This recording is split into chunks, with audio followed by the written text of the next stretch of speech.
Lors de nos premiers entretiens, nous avons parlé de façon détaillée d'un certain nombre de vos conceptions psychanalytiques, comme le contre-transfert de l'analyste, le cadre analytique, et les notions que vous proposez pour rendre compte de la relation entre l'analyste et son patient, le processus analytique, etc.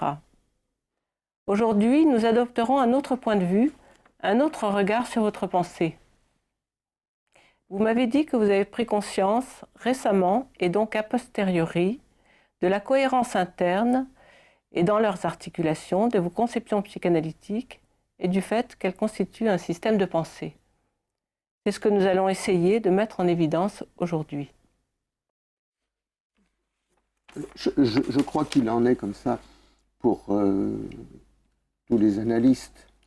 Au début on va appeler ça d'une carrière analytique, l'analyste, le jeune analyste, est confronté avec le fait clinique dans sa dure réalité, avec ses lectures, l'œuvre de Freud bien sûr, et il commence par prendre tout, pour ainsi dire, en vrac, acceptant tout, ne se préoccupant pas tellement de la cohérence rigoureuse et des articulations des différentes notions et concepts de leur articulation avec la clinique. Il absorbe tout avec beaucoup de bonne volonté, ou même de passion.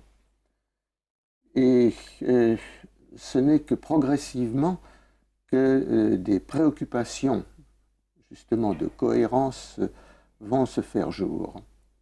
Alors, si d'aventure l'analyste a non seulement une activité clinique, sa praxis, mais s'il écrit, il est amené à avancer, à dégager des notions, voire des concepts qui, en tout cas en ce qui me concerne, émergent toujours de l'expérience clinique. Et au fil des années, ces notions, ces concepts, ces images, vous en avez rappelé un certain nombre, se sont en quelque sorte dégagés. Et puis, il arrive un moment où, on pourrait presque dire comme au détour d'un chemin, on se prend à se demander comment ces différentes notions, ces propositions s'articulent ou pas les unes avec les autres.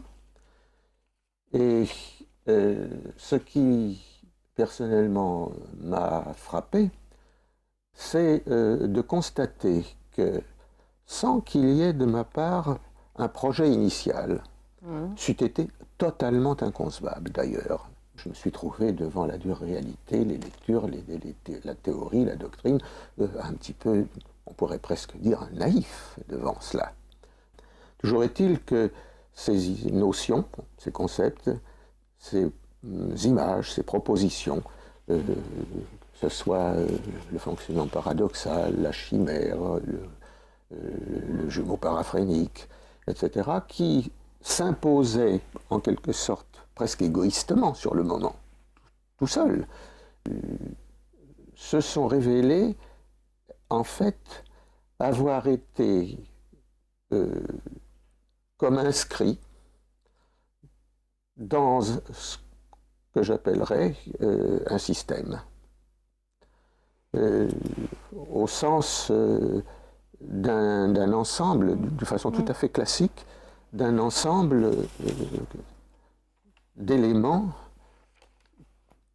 reliés les uns aux autres de façon à former un tout. C'est-à-dire que sans que la notion de système soit prise dans sa valeur quelquefois péjorative.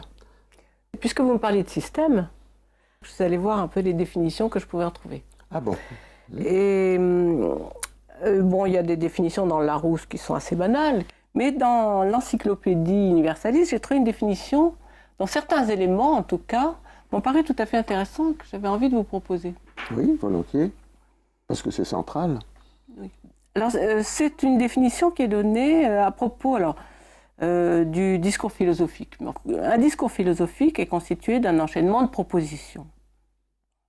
Alors qu'au départ, tout était déjà présent, mais d'une manière encore enveloppée, non articulée, au terme, le tout est saisi dans son développement intégral, dans l'ensemble devenu visible de ses articulations.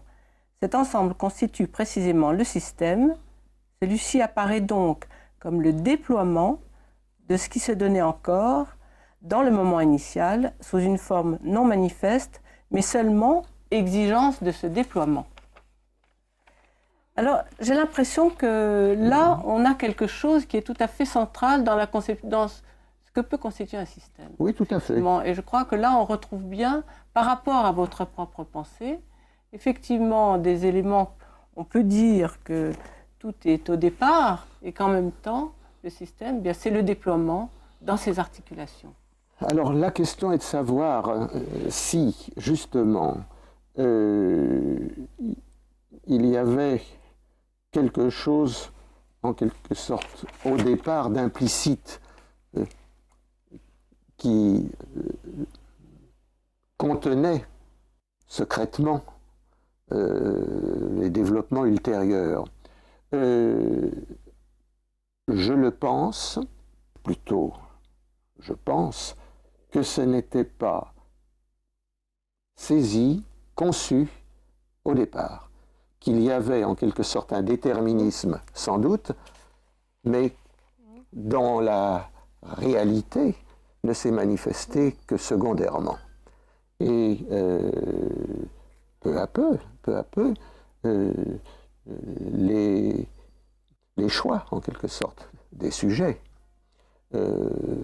ont dû être en partie guidés justement par cette potentialité évolutive qu'il y avait au départ. Voilà. Alors ça doit plonger effectivement dans l'expérience personnelle la plus intime, je pense. Alors, ce qui est frappant, c'est que plus on avance en quelque sorte dans ses travaux et dans son expérience, plus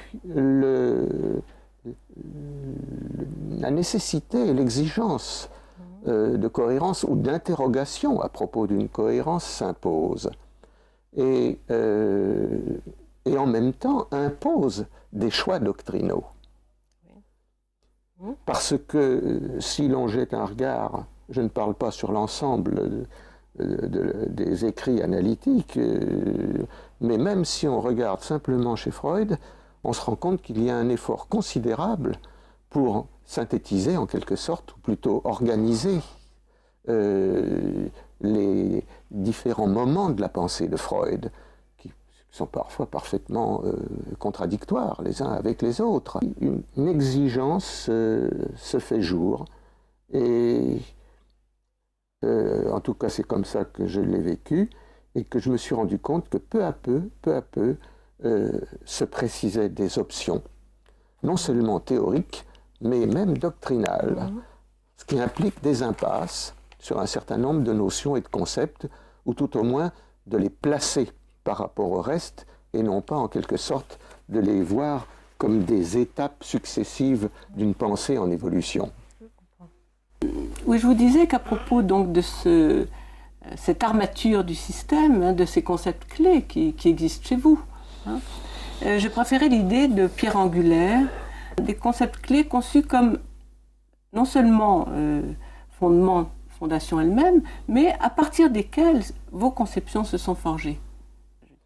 Vous parlez... Avec ce que vous avez appelé une fois une logique implacable. Oui, je pense qu'effectivement il y a une logique, une nécessité interne, voilà, une cohérence. D'ailleurs, je crois que c'est la notion de cohérence qui doit être tout à fait centrale. Je n'hésiterai peut-être pas à la mettre avant l'idée de vérité.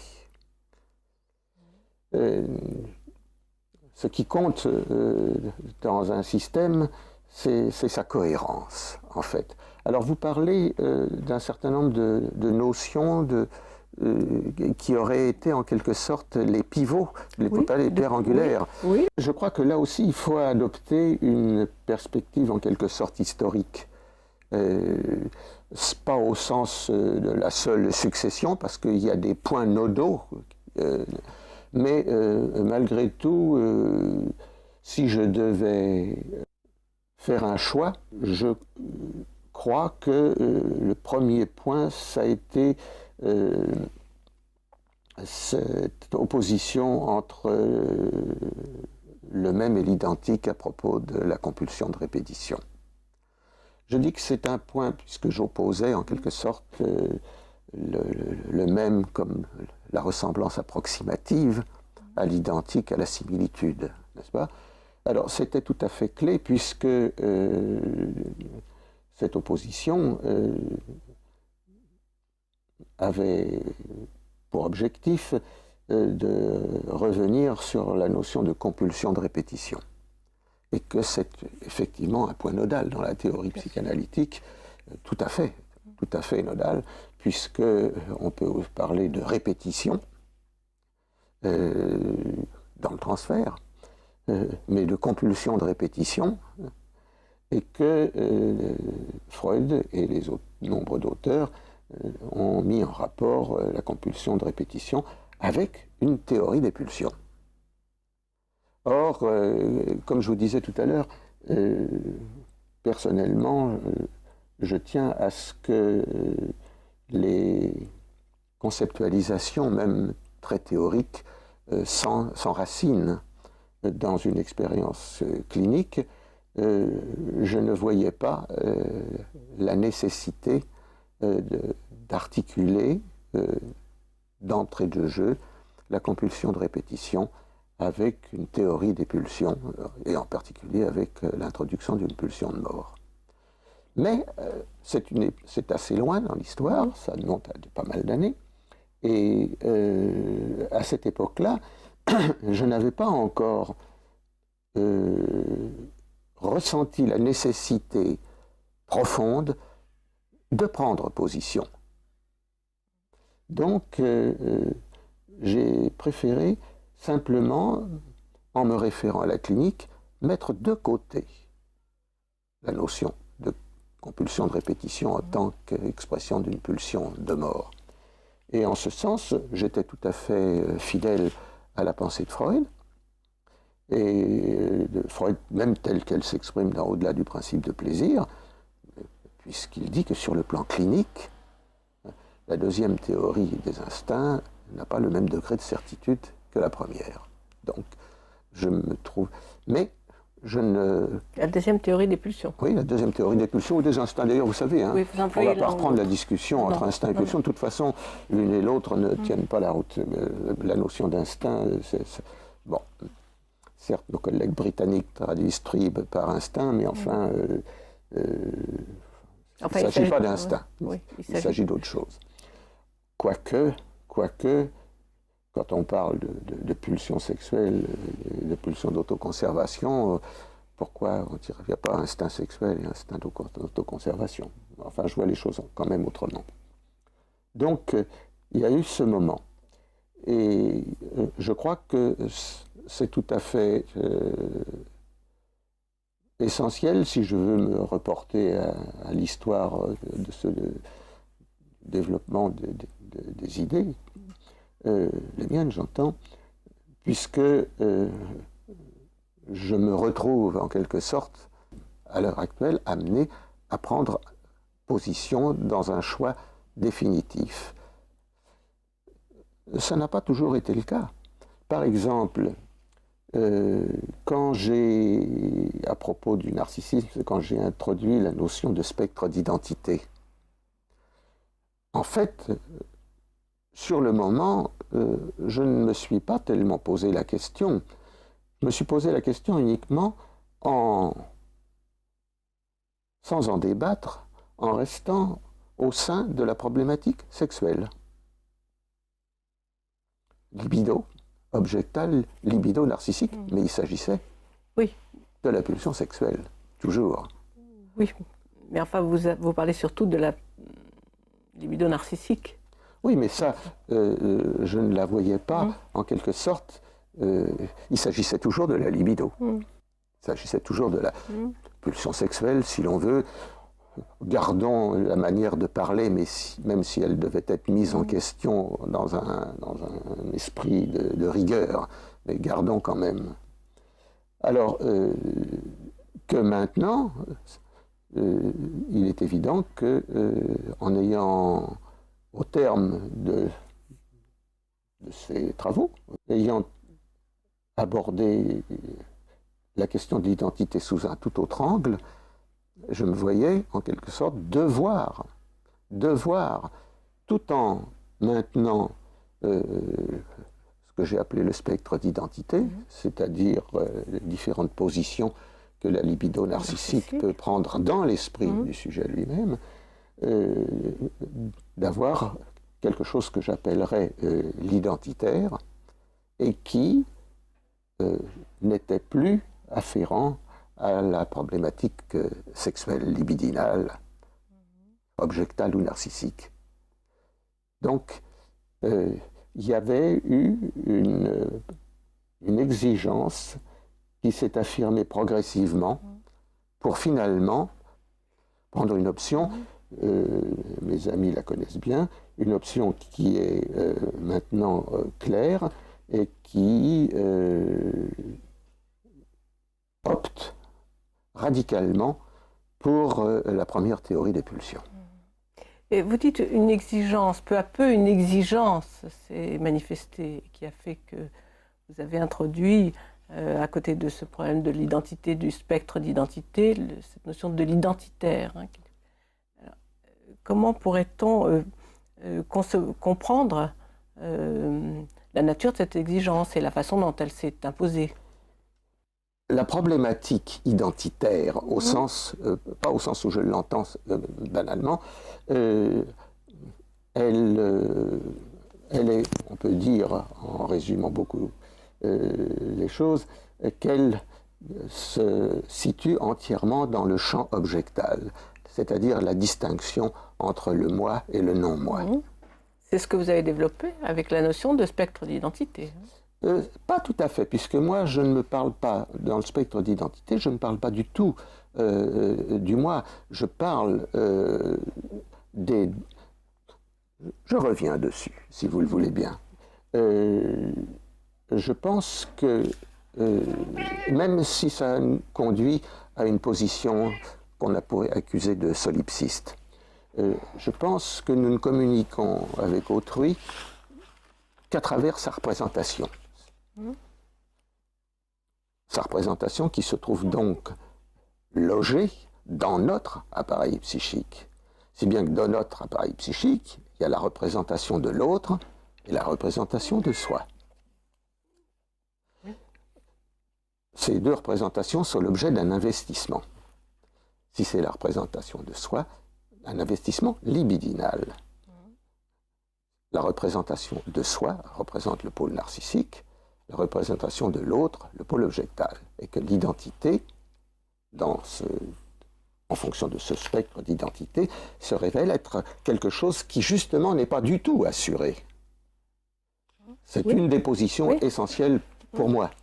C'est-à-dire que déjà dans le champ du destin de la libido, objectale et narcissique, l'identité n'est nullement assurée, qu'elle est en constante variation entre le soi et l'autre, d'un espace donc transitionnel. Jusqu'à un certain point, on pourrait dire qu'on retrouve chez Winnicott quelque chose de cet ordre. Mais il m'apparaissait que, et peut-être d'ailleurs que l'expérience psychosomatique, d'une part, et puis tout de même le poids de la première théorie des pulsions, tout de même, tellement convaincante, et sur que Freud ne nie jamais, m'a laissé entendre qu'il y avait tout de même un autre aspect à cette problématique identitaire. et qui n'était pas du tout afférente au destin de la libido.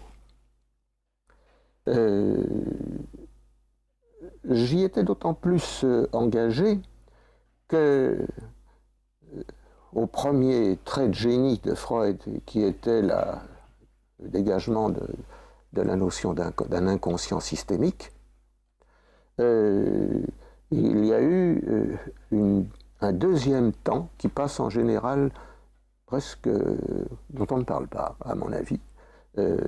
C'est au-delà du principe de plaisir, quand Freud range dans un chapitre initial d'un des chapitres les pulsions de mort dans les pulsions d'autoconservation, dans les pulsions du moi. Ce qui était génial, à mon avis. Mais cette réflexion n'a pas été poursuivie et il n'a pas tardé à mettre l'autoconservation du côté sexuel. Qu'est-ce qui vous fait dire génial? Parce que c'était une vraie révolution. C'était une vraie révolution que de mettre la mort dans l'autoconservation. Tandis que mettre l'autoconservation dans les pulsions de vie, c'est du bon sens. Oui. Vous comprenez?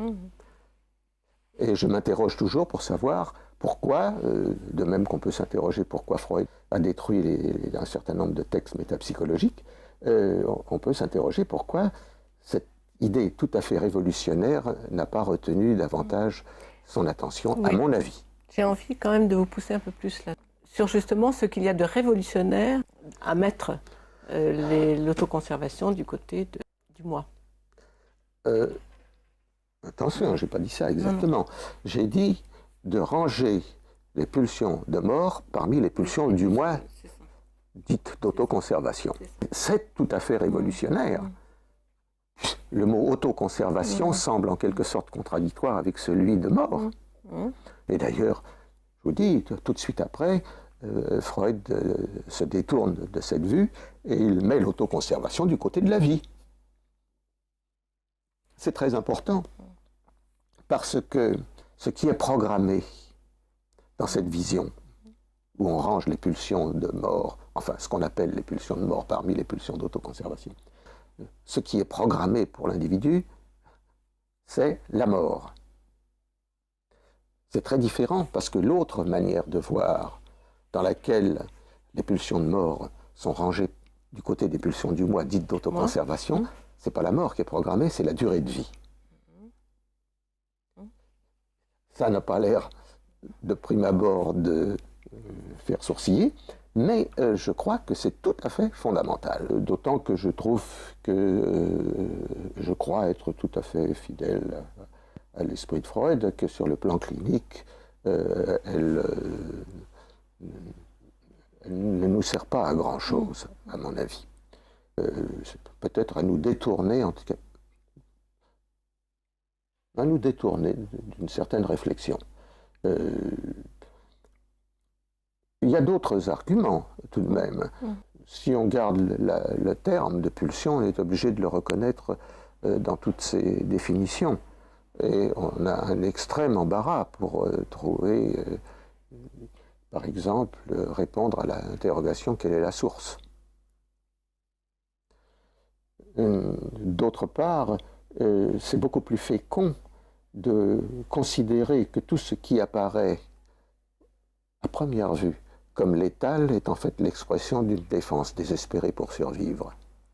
Donc c'est un pari sur la vie en fait. Même puisque j'ai eu l'occasion de m'y intéresser au cas de sujets qui viennent me voir avec une maladie mortelle et proche de la fin, et où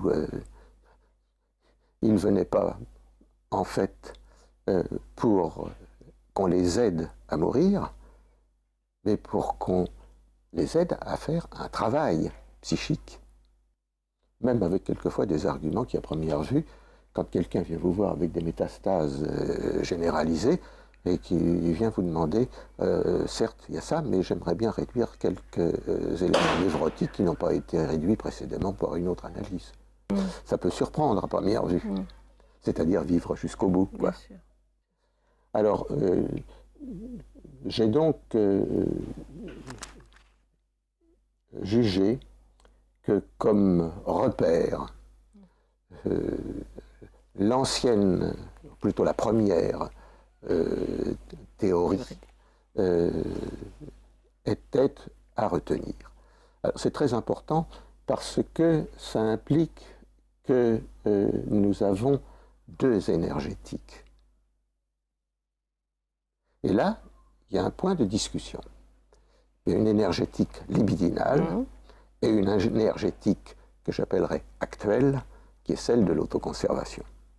C'est-à-dire comme si ça découlait, comme si ça faisait partie justement de cette armature fondamentale du développement de votre pensée. Sans ça, pour revenir à notre propos du départ, je ne peux pas assurer la cohérence de ce que j'ai développé au fil des années.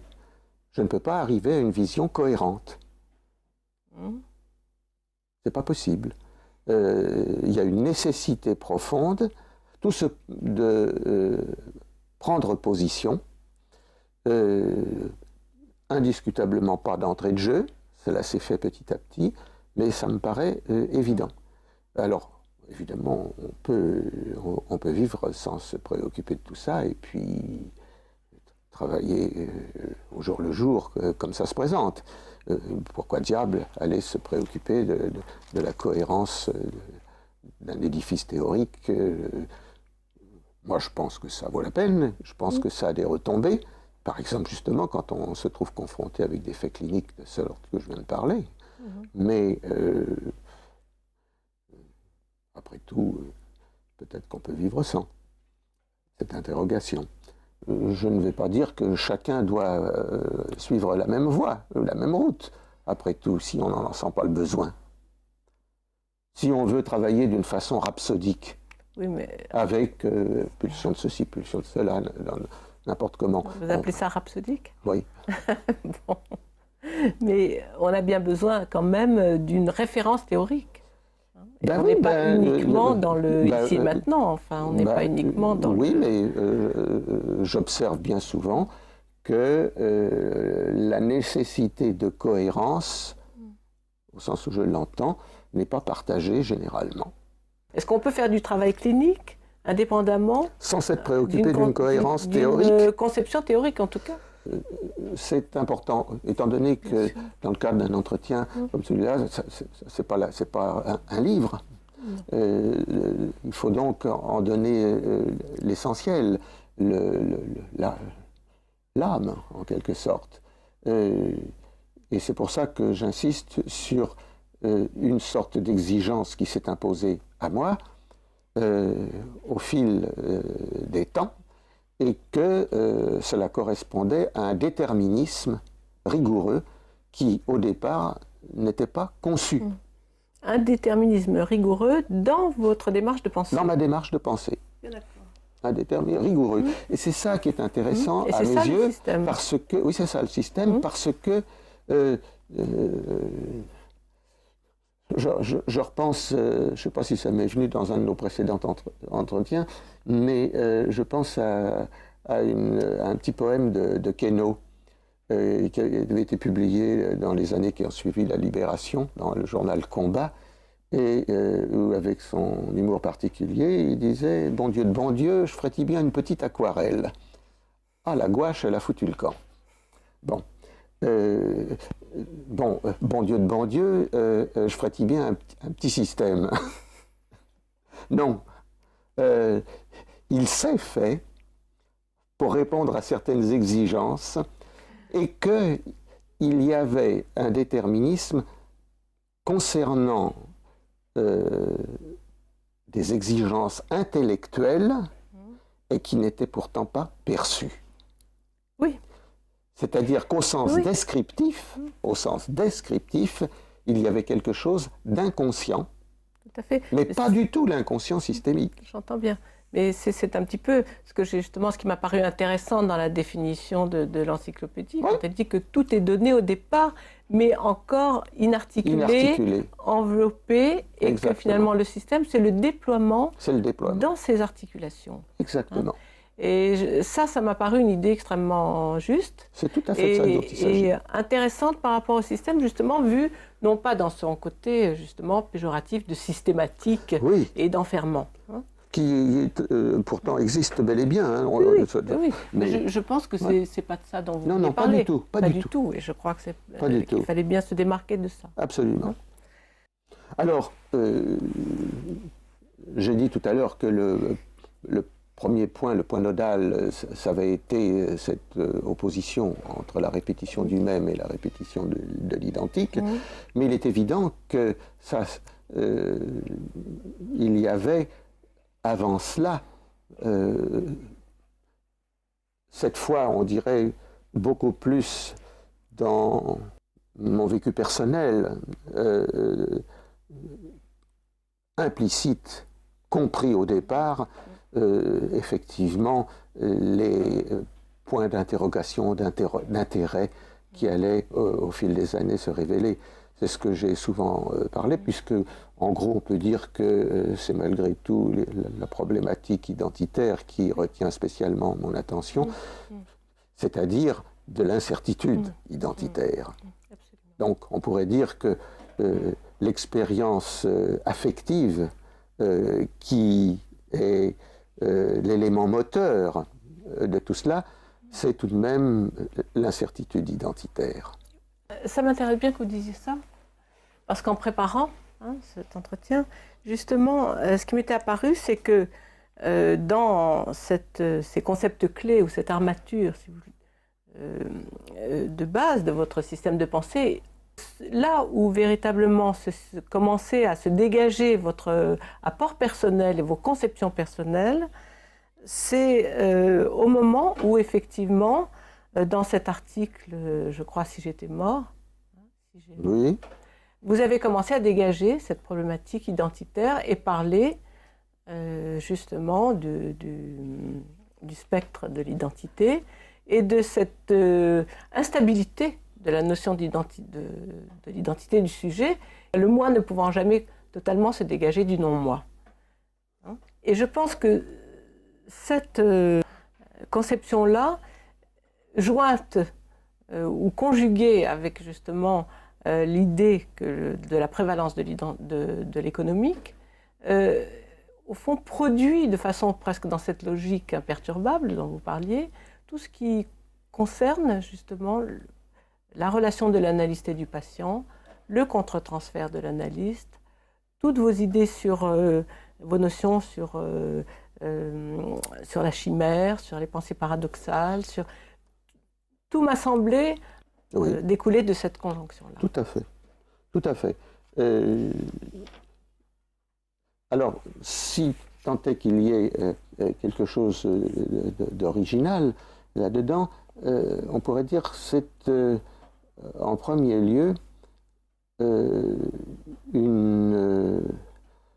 indépendamment des expériences subjectives vécues, etc., c'est sur le plan, disons, des positions théoriques, c'est que dans les écrits en général, ce qui est considéré comme un objectif de santé psychique, en quelque sorte, c'est justement la spécification extrême de l'identité. En quelque sorte, ça serait la carte de visite d'un sujet évolué psychiquement, le sentiment d'unicité vécue, comme dit Phyllis Greenacre, d'un organisme intégré qui reconnaît autrui sans ambiguïté. Tout le monde a tendance, et même dans le champ analytique, considérer qu'on ne peut pas aller à l'encontre de cela, que la dépersonnalisation, ce n'est pas considéré comme un levier ou comme un moyen ou comme un statut fécond, mais comme quelque chose de regrettable. Alors c'est tout de même curieux. Oui, de regrettable ou de dangereux, ou d'inquiétant, etc. À la limite du pathologique. Oui, du pathologique. Alors, bien entendu que ça appartient au sens ordinaire du terme pathologique, ça appartient à cet ordre, sans doute. et qu'après tout, une grande crise de dépersonnalisation chez un patient installé sur le divan, c'est pas quelque chose qu'on considère comme ah bravo, enfin, quoique.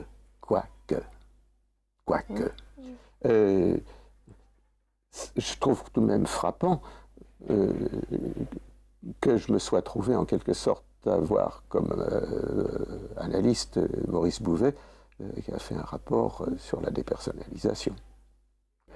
Et que je me souviens très bien, ce que d'aucuns reconnaissent volontiers, que Maurice Bouvet était une des figures les plus étranges parmi tous les membres de notre société.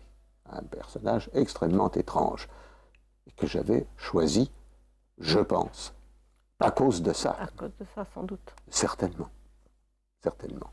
D'ailleurs, non seulement je peux le prouver, mais c'est parce que les écrits littéraires de fiction que j'ai faits avant appartenaient à cet ordre. Donc on voit que il y a une sorte de nécessité interne, de logique presque, on pourrait dire, dans cette évolution des réflexions, puisqu'elle s'enracine dans des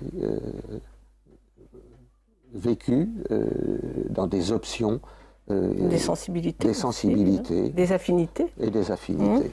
Tout ça, oui.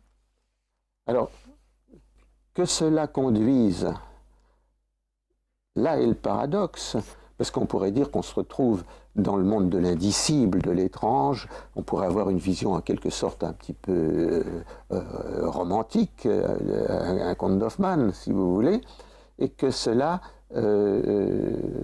aboutisse à une exigence de cohérence, à la construction d'un système qui semble être exactement à l'opposé. Oui. Tout à fait à l'opposé. Alors, bien sûr, on pourrait dire que c'est précisément parce qu'il y a l'étrangeté que celle-ci doit être conçue, mais probablement. Il n'y a pas une maîtrise initiale du tout. C'est quand même étrange, et chez vous, cet intérêt pour tous ces états particuliers du fonctionnement psychique, et en même temps, ce besoin de cohérence très rigoureux. Oui, j'ai une grande exigence à cet égard. Et un souci de clarté que peut-être qui s'exprime plus peut-être dans la construction des phrases, où c'est plus accessible dans la construction des phrases que dans le développement de la pensée, pour certains. Par exemple, justement quelque chose que je n'ai jamais écrit. Et dont le thème est le suivant, qu'il fallait bien que je me rende à l'évidence, même si ça avait lieu de me surprendre, je devais quand même le reconnaître, j'étais une boîte de conserve ouverte, arrivée sur le bas d'un talus. À partir de là, il y a tout un développement. Une image comme celle-là, elle n'est pas comme dans le petit poème de Queneau, bon Dieu, si je me voyais en boîte de conserve, ouverte, vide. Non, c'est une image qui brusquement vient, et c'est comme ça que se construisent bien souvent les écrits de fiction, et que à partir de là, à partir de l'image première, quelque chose va advenir. Quelque chose va advenir, la structure, cette fois, va précéder le contenu. C'est-à-dire que le structural s'est imposé d'un côté, cependant qu'une image déroutante était venue d'un autre. Alors, comme je pense que, fût-on assez divisé, malgré tout, si on réussit à survivre dans ce monde, c'est qu'on est quand même relativement intégré, relativement. Il est impossible que des expériences de cet ordre ne se glissent pas, en quelque sorte, dans l'aventure analytique. Elles sont déterminantes. Inutile de vous dire que je n'avais pas pensé, quand nous avons parlé de notre réunion d'aujourd'hui, que j'allais vous parler de la boîte de conserve. Il est évident que... Mais, vous voyez, un peu... Ce sont les pensées paradoxales là, que vous êtes en train d'une certaine manière, oui. de donner des exemples. À propos de la notion de créativité, oui. Je suis extrêmement embarrassé à cet égard. D'aucuns considéreraient que ce genre d'expérience et ce à quoi elles ont conduit, par exemple un texte, peu importe, ça appartient à l'ordre de ce qu'on appelle la créativité. Et moi, ça me révulse. C'est pas n'importe quel mot que vous employez là. Oui. C'est un mot très fort. Oui, c'est un mot très fort, parce que,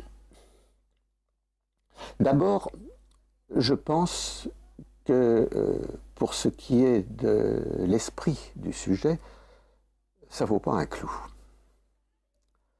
Je veux dire par là qu'un symptôme névrotique est beaucoup plus efficient pour gérer les problématiques avec lesquelles on est confronté que l'activité dite créatrice.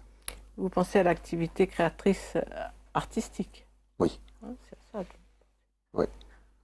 Elle n'est pas Je pense que ce n'est pas une bénédiction que d'être un poète, un écrivain, un musicien, etc., que c'est un destin. Ça ne pouvait pas être autrement. On ne pouvait pas y échapper. On pourrait développer sur la notion de destin quand même. Hein. Oui. Bref. Si vous voulez. Mais alors, puisque vous abordez ce problème de la créativité, moi je l'avais, en préparant l'entretien, là je l'avais évoqué effectivement à propos justement de ce que l'on peut considérer comme l'armature de base de votre système de pensée. Ben oui, je veux bien que vous le disiez.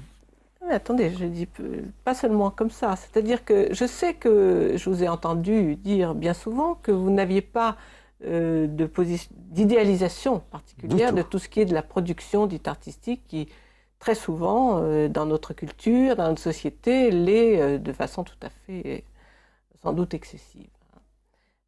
N'empêche que je crois que vous avez des positions à la fois éthiques, philosophiques, qui vous poussent à accorder beaucoup de valeur, sinon à la création artistique, en tout cas à la créativité.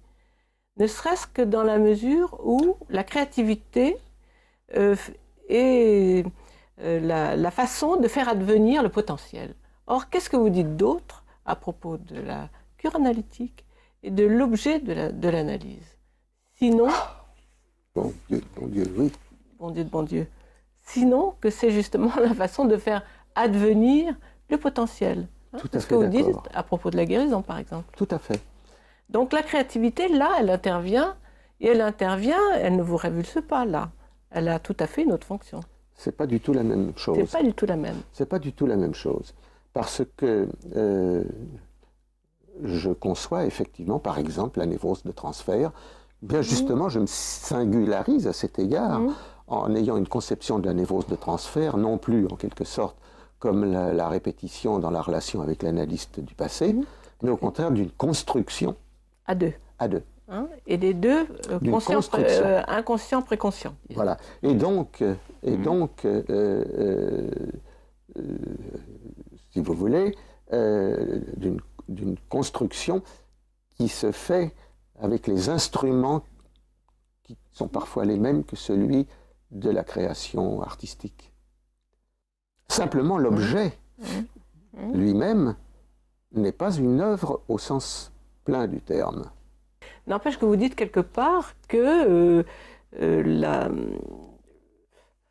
cure analytique d'un patient, c'est une œuvre d'art. Et d'ailleurs, vous parlez de l'art de l'analyste. Hein, vous ne dites pas que l'analyste exerce un métier ou je ne sais pas quoi. Vous dites que c'est un art, la Là, psychanalyse. il faut que j'assume l'apparente, je dirais pas contradiction, la tension.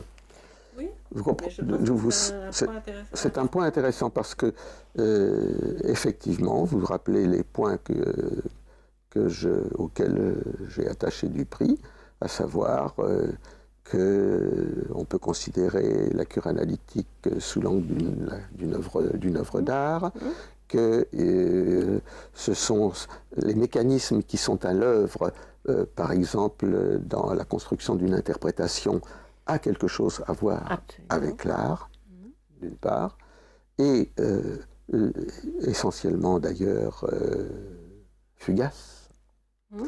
Allusive, fugace, fuyante, etc. Je crois provisoirement que la référence à la créativité me paraît d'autant plus acceptable qu'elle est connotée par son caractère fuyant, pas installé. Par exemple, si je considère que dans la cure d'un analysant, le travail qui s'effectue, aussi bien par lui que par moi, au niveau de l'activité interprétative par exemple, peut répondre jusqu'à un certain point à la définition de création d'œuvres, etc., usant des mêmes mécanismes que ceux qui sont à l'œuvre en partie dans une œuvre d'art quelconque. En revanche, si le même sujet, un jour, se met à peindre ou à écrire, je ne vais pas me réjouir cette fois-là. Là, je vais avoir un regard critique. Un regard critique? Oui, un regard critique. À savoir que si je me réjouis que on va dire, on va un peu vite, si je me réjouis que la cure ait cette apparence d'une œuvre, si elle aboutit à ce que la personne se met à écrire, par exemple, ou à peindre, ça, je ne suis plus d'accord. Je ne me félicite pas de la créativité engagée dans son activité artistique proprement dite. Oui, j'entends bien. Mais en revanche, oui, dans la cure. Oui, et alors, qu'est-ce qui fait que vous ne vous réjouirez pas? Parce que je pense que il y a les plus grandes chances pour que, ça soit l'expression d'une résistance. Les plus grandes chances. Une résistance à l'analyse? À l'analyse, ou disons à la reconnaissance du plus intime de soi.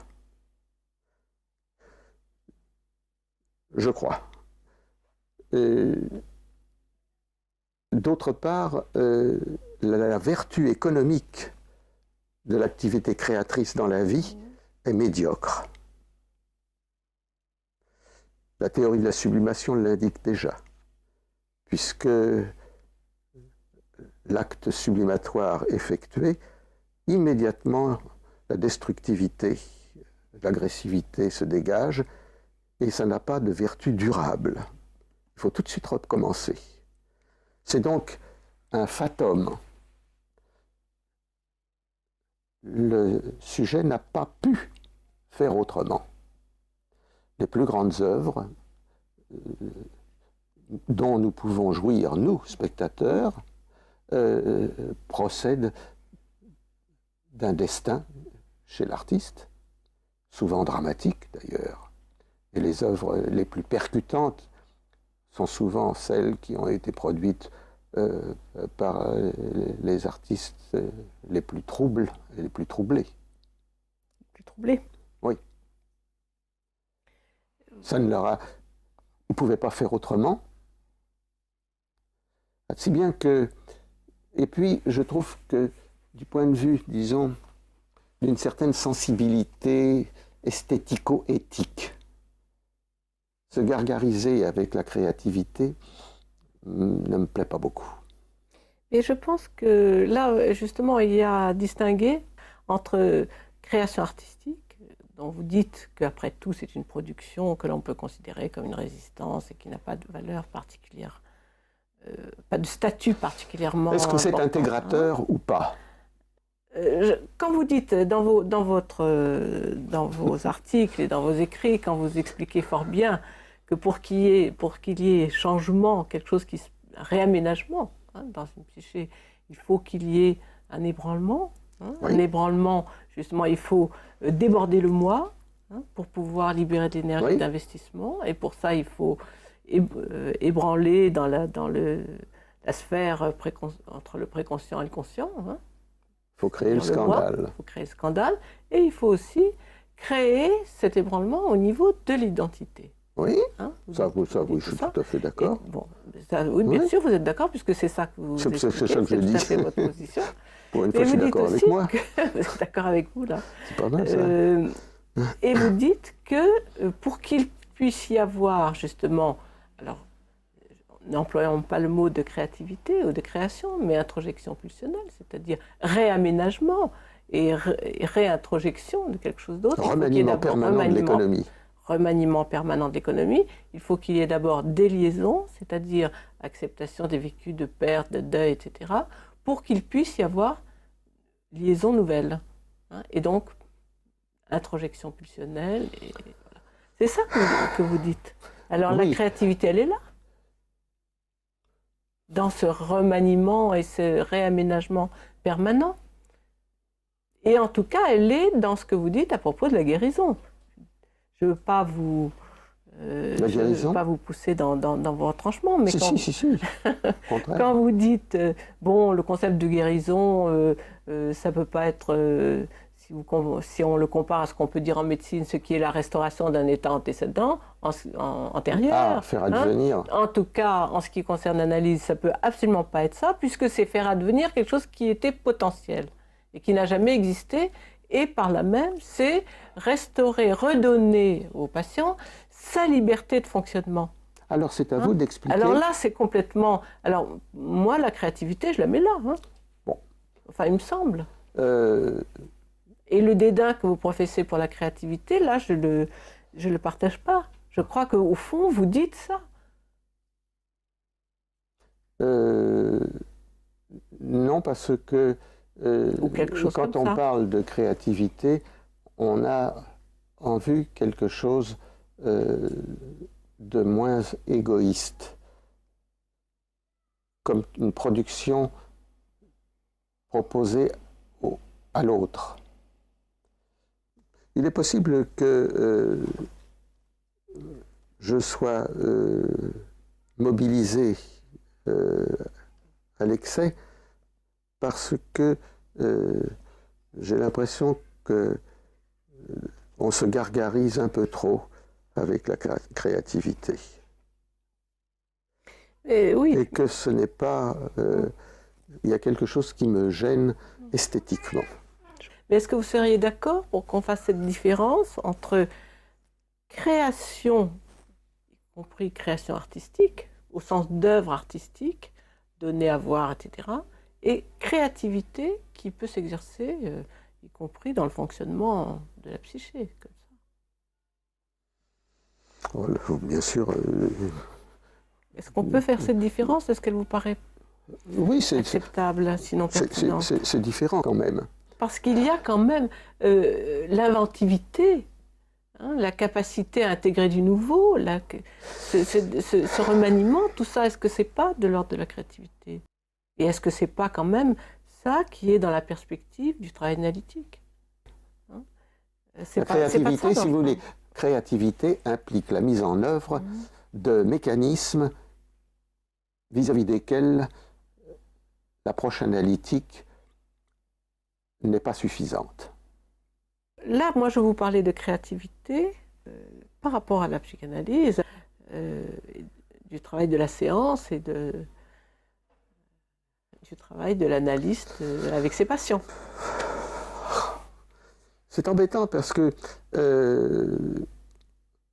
d'une part, si j'écris un papier où je dis qu'on peut assimiler en quelque sorte l'activité interprétative à la séance comme œuvre, Oui, la comme séance. création. La névrose de transfert comme une création. Je fais même le parallélisme avec la construction romanesque, ou plutôt Oui, du conte. oui, tout à fait. La construction du passé, hein, oui. tout ça. Bon. En même temps, je ne peux pas me résoudre à considérer que mon activité, dans ce moment, est une activité créatrice. Je dis pourtant que c'est un art. Et pourtant, vous dites que c'est un art, oui. Et pourtant, elle tourne. Hein. Et pourtant, elle tourne.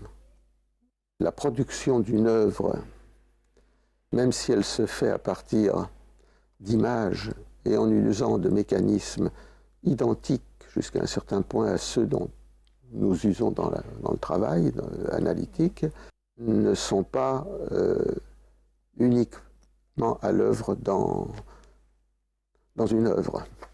Il y en a d'autres. Relisez par exemple des passages de Faulkner. Il y a quelque chose là qui procède d'un autre travail. Oui, c'est ça, il y a un autre travail.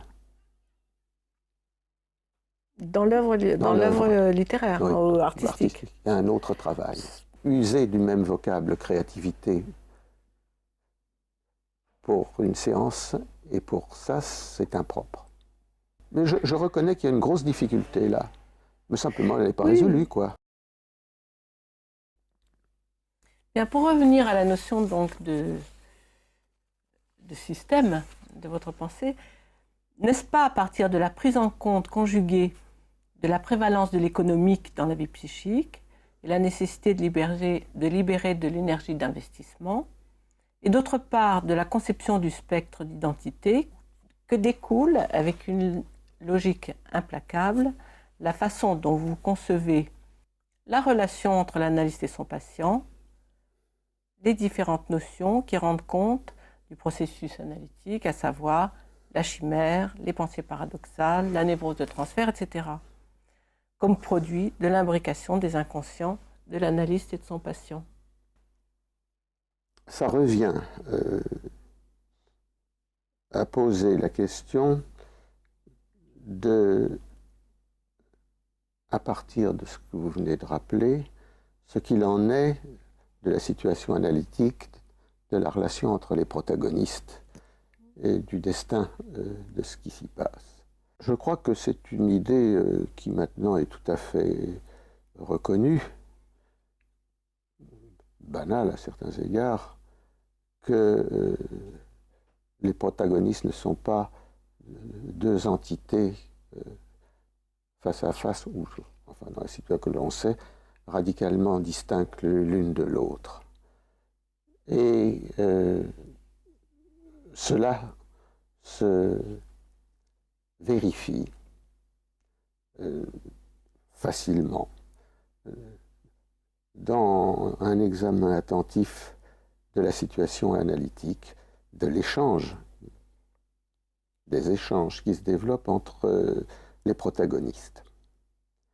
Ce que je voudrais souligner, c'est qu'il est vrai que les moments féconds de la rencontre sont ceux où un certain scandale, aussi bien économique qu'identitaire, est en place, ne serait-ce que ponctuellement, fugacement. C'est-à-dire un moment où, vous l'avez d'ailleurs dit, si je me souviens bien, s'est instaurée s'est mise en place une certaine déliaison d'un scandale que d'aucuns considéreraient sous son aspect péjoratif, mais qui me paraît, moi personnellement, comme le temps initial d'un gain, d'une construction, d'un gain. Je pense qu'effectivement, la nécessité d'ébranler la liaison qui préside au fonctionnement des systèmes supérieurs est un temps préliminaire indispensable, faute de quoi la résistance triomphe à 100%. Les moments où les distinctions identitaires entre les protagonistes sont fragilisées, selon la fameuse formule « je est un autre », c'est toute la question de l'empathie, mais prise radicalement, et pas simplement considérée sous l'angle d'une forme d'identification. Et où, comme je l'ai dit, les inconscients des protagonistes, à certains moments, œuvrent dans la construction d'une entité que j'ai appelée la chimère, ce qui implique d'ailleurs une énorme mise en question des distinctions identitaires des protagonistes, et qui va dégager ces fameuses pensées paradoxales. C'est seulement dans cette mesure que le travail interprétatif a quelque chance d'être constructif, c'est-à-dire de permettre une intégration, faute de quoi la défense est trop forte. Je vais y revenir, parce que ce que je voudrais souligner, c'est qu'il ne faudrait pas tout de même penser que je conçois la séance analytique comme une sorte de délire à deux, où on serait du début à la fin de la séance dans une espèce de rêve. Il va de soi que ça serait tout à fait intenable. Je pense que ce sont simplement des moments qui sont féconds pour le développement de la cure et le travail d'intégration, mais que ce sont des moments relativement courts qui n'adviennent pas à chaque séance de surcroît. Et alors, que se passe-t-il en dehors de ces moments? Oui. Et c'est ça qui me paraît très intéressant, parce qu'on pourrait dire, bon, pendant ces autres moments, on pense, on réfléchit, on essaye de comprendre, etc. Ce serait, disons, assez raisonnable que de voir les choses sous cet angle. Or, moi, je pense que, en fait, même si ça constitue, du point de vue du temps, l'immense majorité de la séance, en fait, je considère que, hors les moments féconds dont je viens de parler, tout le reste qui est naturel et permet de survivre, c'est la résistance de l'analyste. La résistance de l'analyste. Je dirais, si vous voulez, qu'il n'y a pas d'écoute, à la limite intellectuelle, innocente. Elle est soutenue par des références théoriques implicites qu'on a dans la tête, mais ce n'est pas une écoute banale de quelqu'un qui parle. C'est une formidable activité défensive. Je crois que dès l'instant où la situation analytique est mise en place, dans toute sa singularité, l'interpellation de l'analyste par le patient est d'une violence extrême et porte sur ses pulsions partielles. Et qu'on peut considérer l'analyse, d'une part, sous l'angle d'une résistance, d'une succession de résistances hiérarchisées dressées à l'égard de la prise de conscience par l'analyste de ses propres pulsions partielles telles qu'elles ont été sollicitées par les propos du patient. Résistance à l'égard de la prise de conscience des propres pulsions partielles de l'analyste, telles qu'elles ont été sollicitées par les propos du patient. Oui. Parce qu'il y a un autre aspect qui suscite les défenses, qui est justement le fait que la présence du patient suscite une invasion, disons, du moi. Alors ça, c'est une autre... Ça, si tu voulez, ce que vous dites là, c'est prendre le mot de résistance dans un autre sens. Oui. C'est un autre aspect de la résistance. C'est de la résistance au sens plus ordinaire, dirais-je. On se sent envahi, on se débat. Ben, c'est pourquoi je parle de résistance hiérarchisée. Celle dont vous parlez, c'est celle-là qui est plus profonde. Et je pense donc que si le fonctionnement paradoxal, on va dire, la chimère, occupe un temps limité, parce que tout simplement, je crois qu'aucun appareil psychique ne pourrait y résister, sans sombrer dans une sorte de folie, entre guillemets, le reste du temps que nous voyons innocemment comme celui d'une écoute banale, est en fait une écoute banale, j'entends au sens de compréhension, attention, évaluation, en fait, toutes les caractéristiques psychologiques du fonctionnement mental. Ce sont en fait, si on est rigoureusement analyste, ce sont des résistances. Il n'y aurait donc que ça. Résistance forcenée. Du côté de l'analyste. Résistance forcenée, n'est-ce pas, entrecoupée de quelques moments féconds où les pensées paradoxales et la chimère peuvent s'exprimer ou se dégager. Oui. C'est une vision tout à fait, à mes yeux, en tout cas, inhabituelle. Inhabituelle et qui modifie considérablement la façon que l'on peut avoir de concevoir justement le rôle de l'analyste. Bien sûr, si bien que la tâche de l'analyste, vous me direz que ça fait partie de réflexions sur le contre-transfert,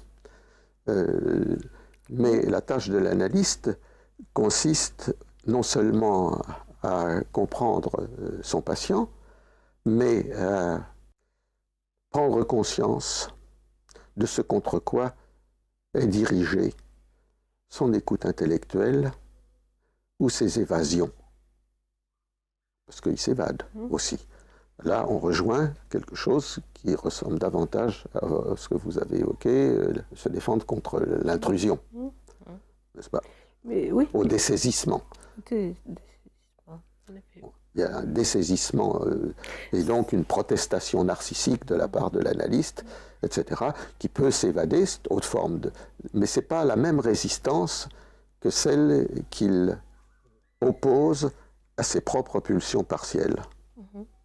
Puisqu'il est dans une situation où il est érotiquement sollicité par des propos prégénitaux, explicites ou non, et que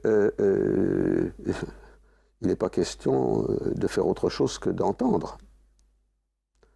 Il n'y a pas de possibilité de décharge. Donc, il faut se défendre. Donc, il ne faut plus écouter. Donc, il ne faut plus laisser non plus se dégager la chimère.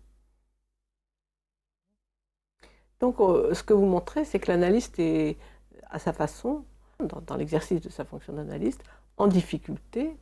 En difficulté. Largement, peut-être pas autant que le patient, mais enfin de façon comparable. De façon comparable. Et d'autre part, lui aussi, effectivement, la situation analytique mobilise, par définition, à cause de la frustration, toutes ces pulsions. Disons, c'est une... certes, l'analyste est mieux armé. Il a été analysé, il passe sa journée à barboter là-dedans. Il est beaucoup mieux armé, effectivement, que l'analysant, mais le rapport est plus égalitaire dans cette vision.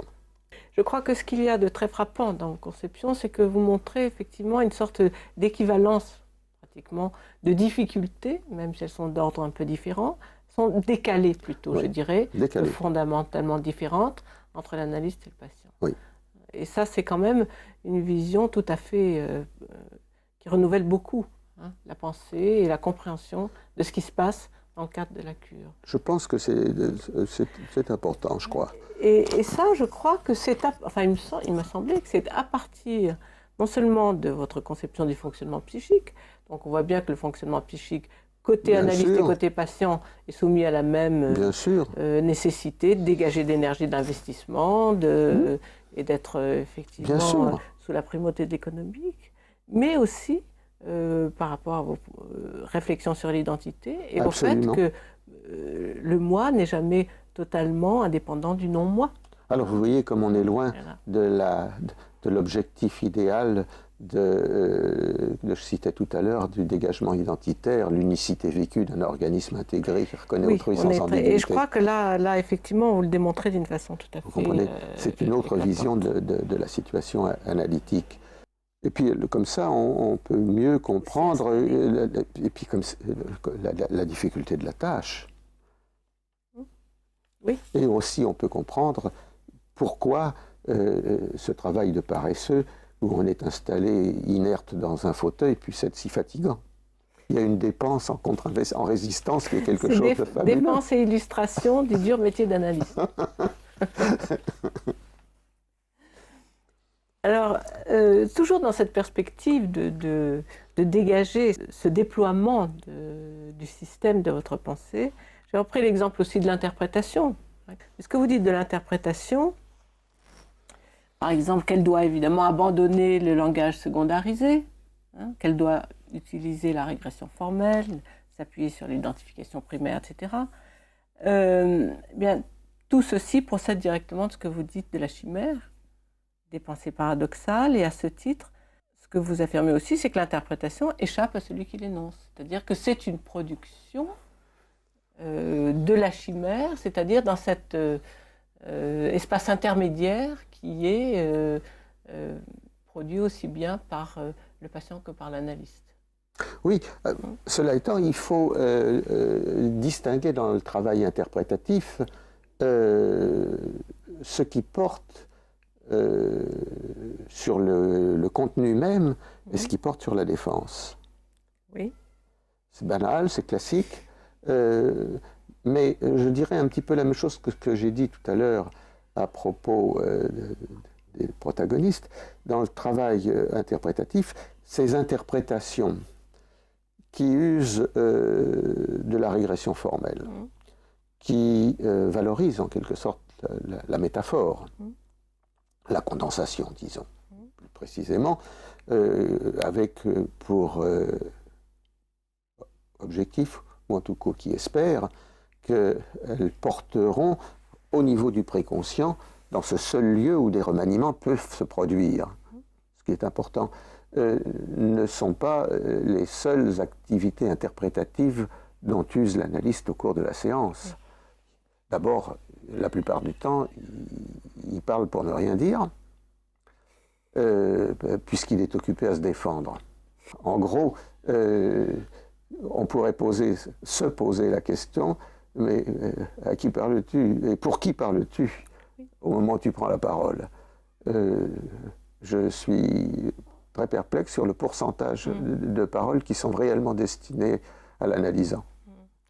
Vous parlez de ça d'ailleurs, je fais une incidente peut-être, là à propos de qui parle quand vous dites ça peut être le cœur antique, ça peut être... oui, ça c'est l'identité de l'analyste. de l'analyste. Prenez le cas de figure où il s'adresse au patient. Mais là, dans le cas de figure, oui, au patient, d'abord, la plupart du temps, il croit s'adresser au patient. Non, mais on lui fait crédit, là. Alors qu'il n'en est rien. On lui fait crédit. Donc, on peut dire qu'il s'adresse réellement à l'analysant dans les moments féconds où l'interprétation, justement, a eu la possibilité d'être structurée à partir des mécanismes propres au fonctionnement du préconscient, la condensation, le déplacement, etc. etc.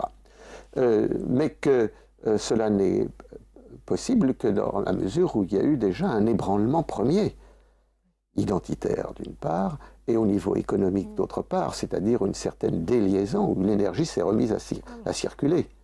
Donc il ne suffit pas qu'il y ait un ébranlement identitaire, il est quelquefois utile qu'il y ait une activité, disons, interprétative, on va dire, portant sur la défense. Alors c'est très difficile parce que le langage naturel, puisque c'est une défense du moi, ça serait de parler dans un langage secondarisé pour dénoncer en quelque sorte la défense.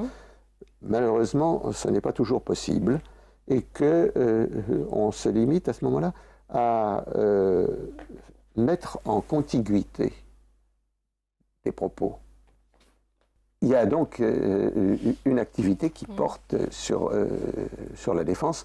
D'ailleurs, on disait au cycle A de la formation psychanalytique il y a 40 ans, l'analyse de la défense précède l'analyse du contenu. On le dit toujours.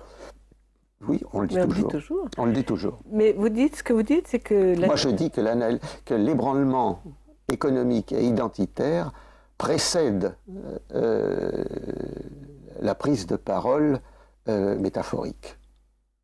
Aussi bien quand il s'agit d'une interprétation qui porte sur la défense, comme une interprétation dite de contenu. Parce qu'en langage secondarisé, on sait quand même que ça passe pas beaucoup, hein, que ça n'a pas beaucoup de chance d'être justement de provoquer une introjection. Non, c'est la condition préalable.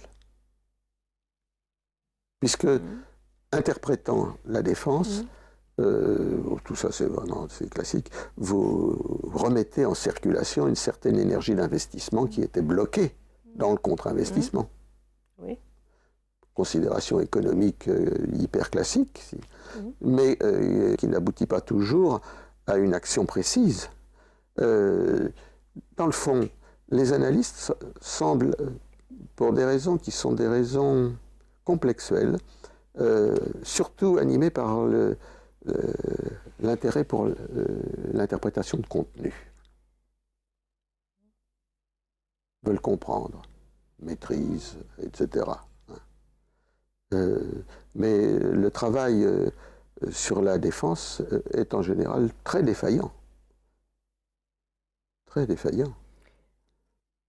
On en est tous là. Très défaillant parce que... Parce qu'il n'y a pas un langage parfaitement adapté, puisque c'est une défense qu'on pourrait, appartenant au moi, fût-il en partie inconscient, qui naturellement impliquerait l'usage d'un langage secondarisé, et que même au niveau de la défense, ça ne marche pas non plus. Le langage secondarisé ne marche pas. Pas non plus. Donc il y a un autre langage à trouver qui est des rapprochements brutaux. Surprise, de nouveau. Voilà. Scandale, surprise. Scandale, surprise. Donc c'est pas tellement la voie secondarisée, une fois de plus. Je n'y crois pas beaucoup à la voie secondarisée. Elle est au service de la résistance de l'analyste, d'une part. Elle permet de survivre cas à cas. Oui. Même si on trouve du plaisir à l'interprétation de contenu, ce qui n'est pas négligeable, quoique ça fasse quelquefois un peu trop plaisir à l'un et à l'autre des protagonistes. Trop plaisir, c'est quoi? Trop plaisir, c'est une satisfaction libidinale. Et je crois qu'il y a une sorte de jubilation qui suit une belle interprétation, comme on dit. Et le patient y participe aussi, embrassant-nous folle vie. Et tout ça nourrit la résistance, n'est-ce pas? Tout ça nourrit, bien sûr, mais inévitablement. À propos de votre conception du but de l'analyse et de la notion de guérison, vous dites que vous feriez volontiers du remaniement permanent de l'énergie le but de l'analyse. C'est le fonctionnement psychique, selon vous, qui témoigne de l'amélioration du patient, pour le cas de son évolution, et non les contenus de pensée, d'interprétation de pensée. Enfin, on peut voir à l'origine de cette position que vous avez, tout ce que vous dites à propos de l'économique, tout ce que vous dites à propos des trajectoires, et tout ce que vous dites aussi à propos de l'identité, de l'identité ou de l'identitaire même. Pour tirer un fil grossier.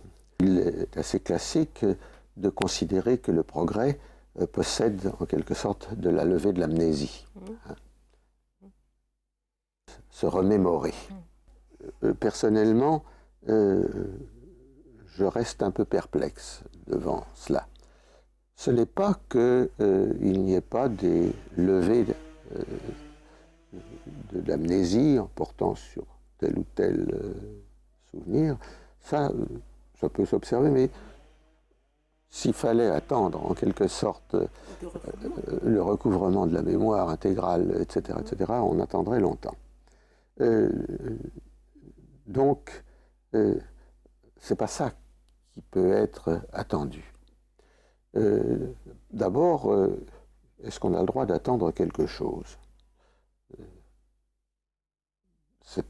La question se pose, puisque le risque est grand d'attendre que le patient évolue dans le sens de ce qui nous apparaît, nous, être le mieux. Nos conceptions. Il y a peut-être d'autres. Du point de vue du respect de la liberté de l'autre, je pense que c'est assez discutable d'avoir des attentes. Je ne dis pas que nous puissions être capables de n'en avoir pas, mais ça pose question. Guérison de quoi? Je pense que la seule attente qui ne soit pas trop critiquable, c'est que l'aventure analytique, pour l'analysant, ait été suffisamment dérangeante pour qu'il modifie quelque chose dans son fonctionnement. Et puis qu'il en fasse après ce qu'il en veut. Mais c'est plus un changement. Qu'est-ce que ça veut dire? Quel changement? D'ailleurs, j'avais pris comme titre pour un de mes papiers du dérangement au changement. Oui. Le changement, c'est une fluidité dans l'écoulement de l'énergie. C'est la levée de fixation. C'est la capacité d'instaurer dans les systèmes supérieurs, de façon limitée et transitoire peut-être, mais tout de même une certaine déliaison. Pour une reliaison. Pour, si le cœur lui en dit. On pourrait en rester à la déliaison? C'est son affaire. C'est son affaire. La capacité pour l'énergie psychique dans les systèmes supérieurs de circuler plus librement. La capacité d'user de mécanismes psychiques qui, selon les visions plus simples, appartiennent à d'autres niveaux. Par exemple, du fonctionnement primaire. C'est un accès suffisant à l'ébranlement identitaire, c'est-à-dire être capable d'affronter des épisodes de dépersonnalisation sans se décompenser. Pour intégrer des Alors, peut-être. Ce qu'on fait, c'est lui permettre en quelque sorte d'accéder aux conditions préliminaires pour que, justement, il y ait intégration d'un certain nombre de contenus. Peut-être. Mais là, déjà, on est au-delà de notre attente légitime. Maintenant, ça ne préjuge pas des contenus en question, effectivement, qui sont l'affaire du patient. C'est l'affaire du patient. Ça, oui. Mais la possibilité de le faire... Mais ça dépend de ce que je vous ai dit en premier, à savoir, disons que le système supérieur sache sans dommage accéder au fonctionnement du préconscient. Oui, mais... C'est donc, dirait d'aucuns, un élargissement du préconscient. Donc un élargissement et un enrichissement. hein, des modalités de Ça fonctionnement. constitue un enrichissement, oui, si on veut, mais c'est déjà qualitatif de le dire. Je comprends très bien, et je crois que c'est tout à fait important de faire bien la distinction entre tout ce qui est de l'ordre des contenus, Oui. bien entendu.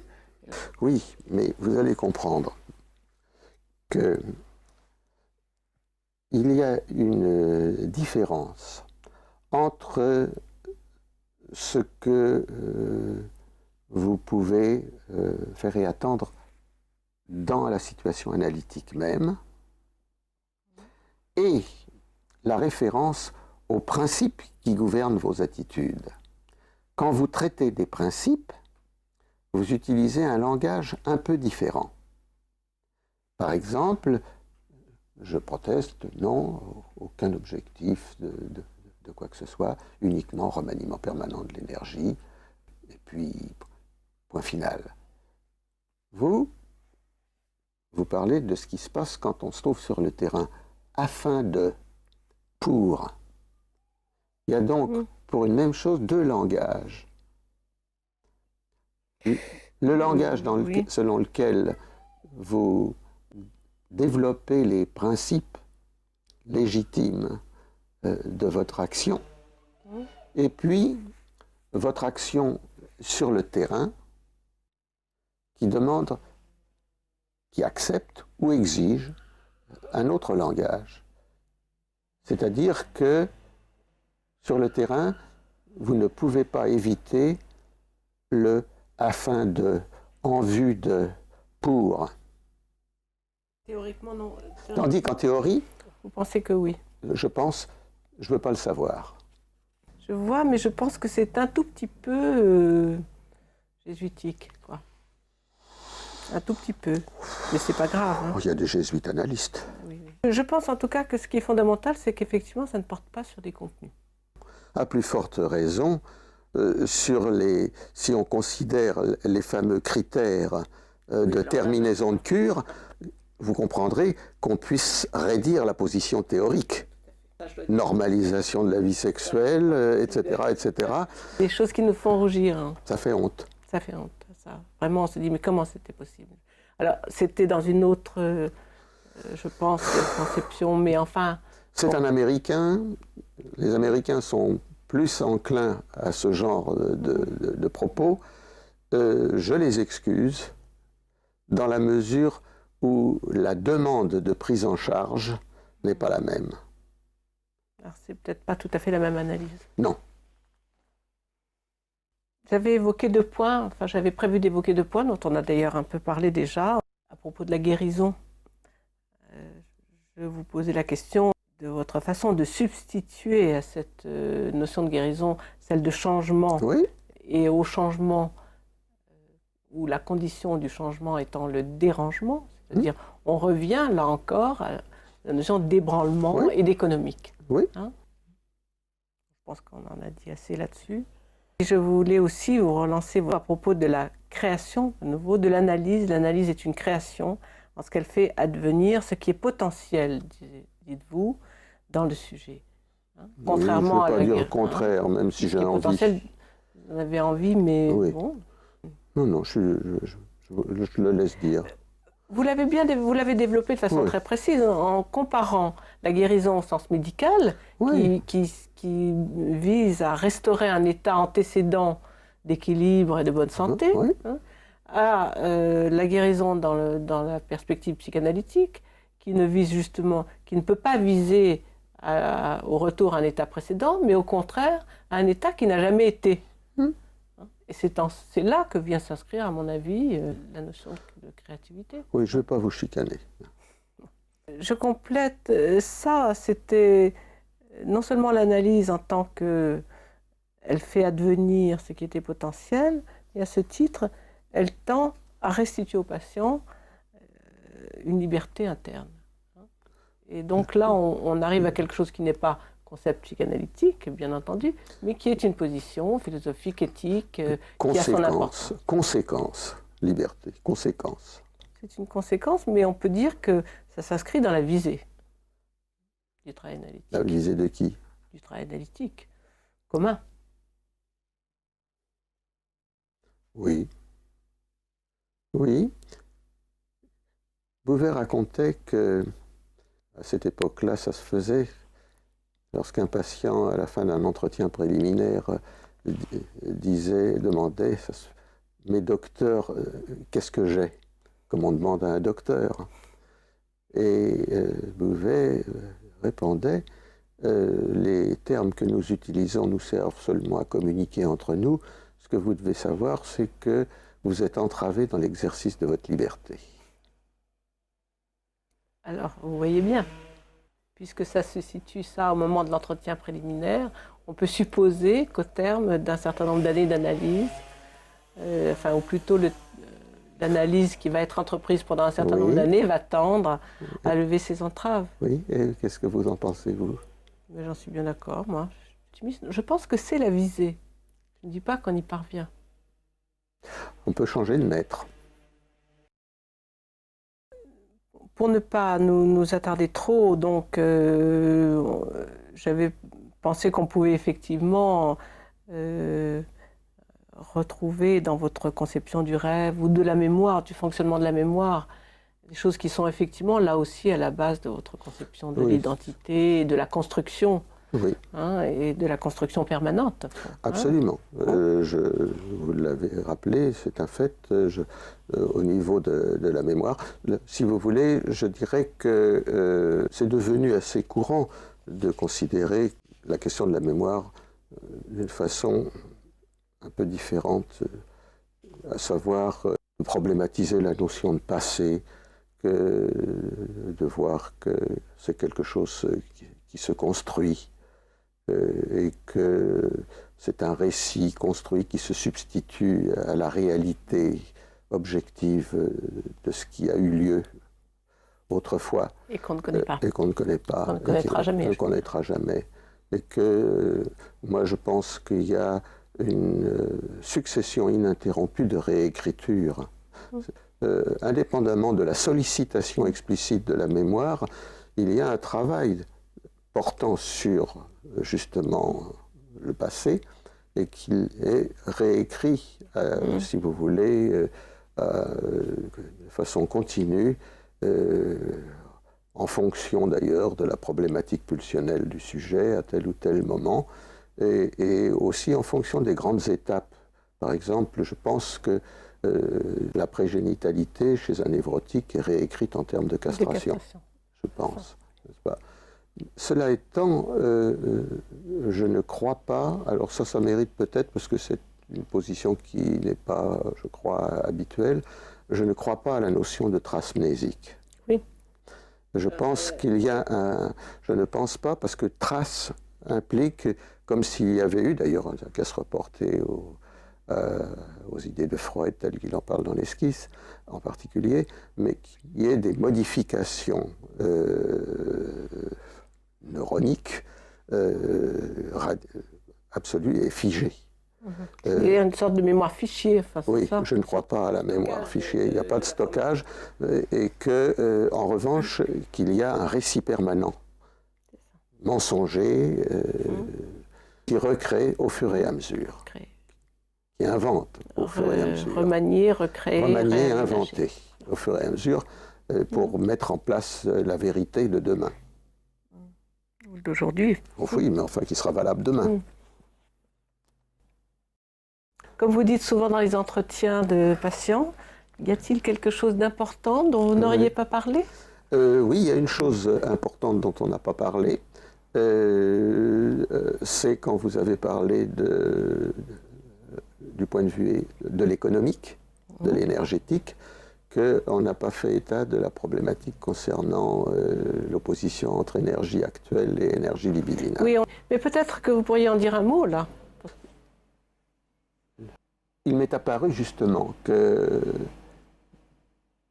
dès lors que l'on s'intéresse aux problématiques identitaires et aux problèmes dits psychosomatiques, qu'on était inévitablement conduit à s'interroger sur la nature des énergies à l'œuvre. Alors, on peut effectivement considérer que notre génie analytique concerne uniquement ce qui se passe dans le champ libidinal. C'est une c'est une manière de faire que certains analystes, et parmi les plus solides, ont fait, justement dans un souci de cohérence. Parce qu'on est tranquille, ça se passe intégralement dans l'espace psychique et dans le champ de la libido. De la libido. N'est-ce pas? Comme j'ai été amené à m'occuper de psychosomatique, et je me suis rendu compte que s'il est légitime qu'un analyste s'intéresse à cela, il ne peut pas se contenter de l'énergétique libidinale. Alors, on reste freudien, puisque on ne fait que tenir compte de l'opposition autoconservation-sexualité. Et que je pense qu'à ce moment-là, il y a une énergie spécifique afférente à l'autoconservation, pour garder ces termes. Moi, en fait, je parle de programme de création, de développement et de conservation, d'essence génétique. Mais gardons autoconservation pour s'entendre, et qu'il y a une énergie spécifique que j'appelle énergie actuelle, pour reprendre le terme utilisé par Freud dans les névroses actuelles. Alors, la légitimité de cette manière de voir tient au fait que c'est Freud qui a parlé des névroses actuelles, ce qui fait de lui le premier psychosomaticien, et où la symptomatologie avec laquelle on a affaire, la névrose d'angoisse, qui n'est pas l'hystérie d'angoisse, la symptomatologie procède non pas du travail du moi, c'est-à-dire d'un compromis entre la défense et l'interpellation libidinale, mais d'un échec du travail du moi. À partir de là, je pense qu'il y a une énergie spécifique. Énergie spécifique qui est ou, on va dire, naturelle, celle qui anime les grandes fonctions organiques, ou énergie actuelle par déqualification de l'énergie libidinale. Il y a donc deux énergies, une énergie libidinale et une énergie actuelle, elle-même en quelque sorte démembrée. L'énergie libidinale pouvant, en raison de l'intervention du facteur quantitatif, se dégrader qualitativement et jouer comme une énergie actuelle. Déqualifiée. Déqualifiée, tout à fait. Qu'est-ce qui vous a conduit à proposer cette catégorie de psychose actuelle? La notion de névrose actuelle est une notion freudienne. Il y a les symptômes psychosomatiques fonctionnels, en gros, et la névrose d'angoisse, la dépression essentielle, des choses de ce genre. Mais on est dans le champ des névroses actuelles, n'est-ce pas? Je parle effectivement, j'en ai parlé lors d'un congrès à Lausanne, de psychose actuelle. Alors, c'est plus compliqué parce que j'ai voulu donner un pendant aux névroses actuelles et aux somatoses fonctionnelles qu'il y avait dans ce champ, aux somatoses graves, que j'ai appelées psychose actuelle, que certains appellent psychose blanche. Le point, en quelque sorte, nodal, c'est l'hystérie d'angoisse. Si vous envisagez le champ nosographique globalement, il y a une ligne horizontale que j'appelle la ligne du sens, et au milieu, à gauche, en gros, il y a l'hystérie d'angoisse, qui évolue normalement vers la phobie, l'obsession. Mais pour ce qui est de ce que nous venons de parler de psychose actuelle, c'est la dépersonnalisation, qui est le répondant de l'hystérie d'angoisse. Alors au-dessus, vous avez les psychoses délirantes, hallucinatoires, etc. Et au-dessous, les psychoses blanches, enfin j'appelle plutôt les psychoses actuelles, et les somatoses graves. C'est une orientation, si vous voulez. Une orientation évolutive quand même, hein, parce que vous le mettez sur un axe... Évolutif, pas nécessairement. Je veux dire par là que j'ai voulu trouver un pendant au schéma qui oppose psychonévrose et névrose actuelle. Et le pendant, c'est psychose délirante, en gros, Oui. psychose actuelle, blanche, qui sont des somatoses. Voilà. Ça mérite peut-être d'être ajouté. Oui. Parce que ça fait partie de l'énergétique, puisque je conclus à l'existence d'une autre énergie que l'énergie libidinale.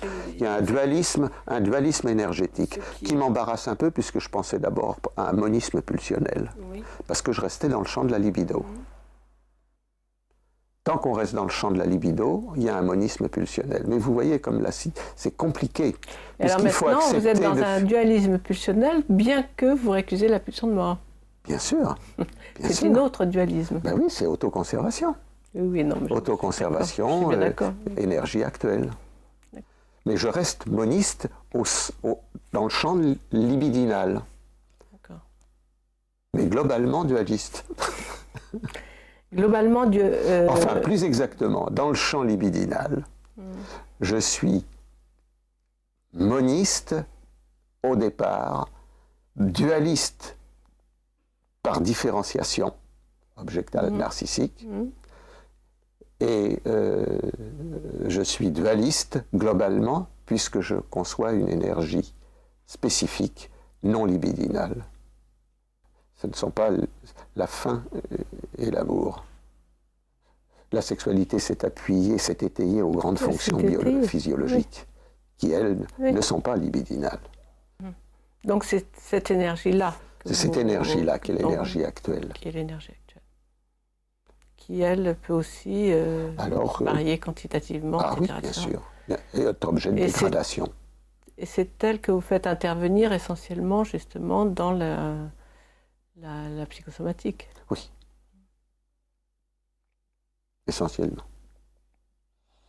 Bien, je voudrais vous poser une dernière question, peut-être un petit peu compliquée à formuler, mais enfin je vais essayer.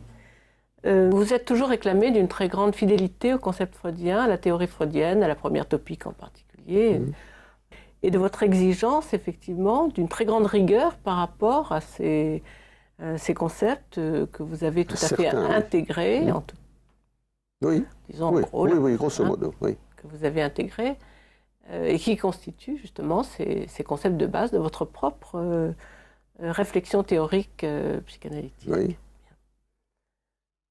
Alors, par ailleurs, vous avez développé donc tout ce système de pensée dont nous avons essayé de donner quelques aperçus.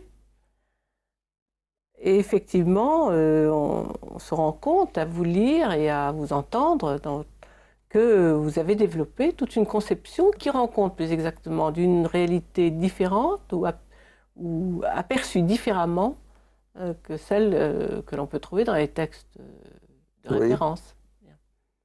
Donc ma question, elle est, puisque système de pensée il y a de votre part, construction d'un système de pensée qui vous est propre, comment vous le situez par rapport à la théorie freudienne?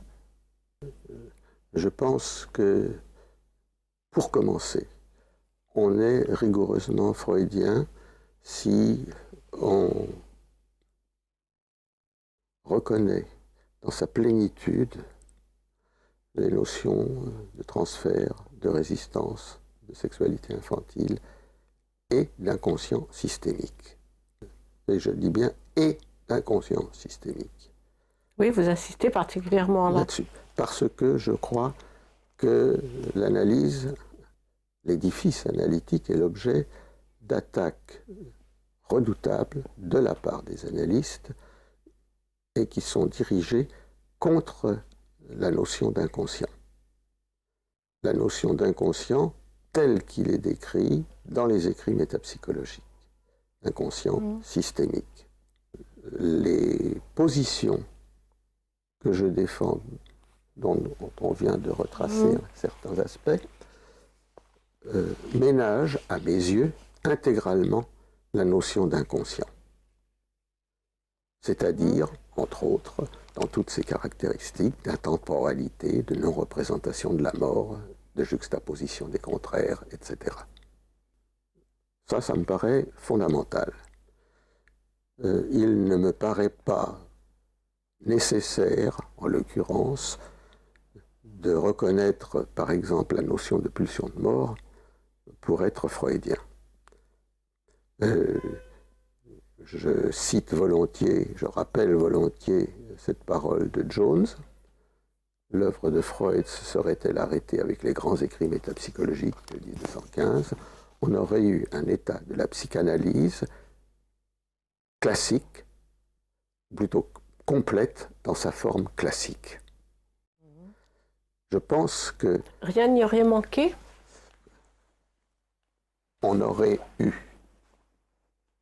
un état de la psychanalyse complète dans sa forme classique.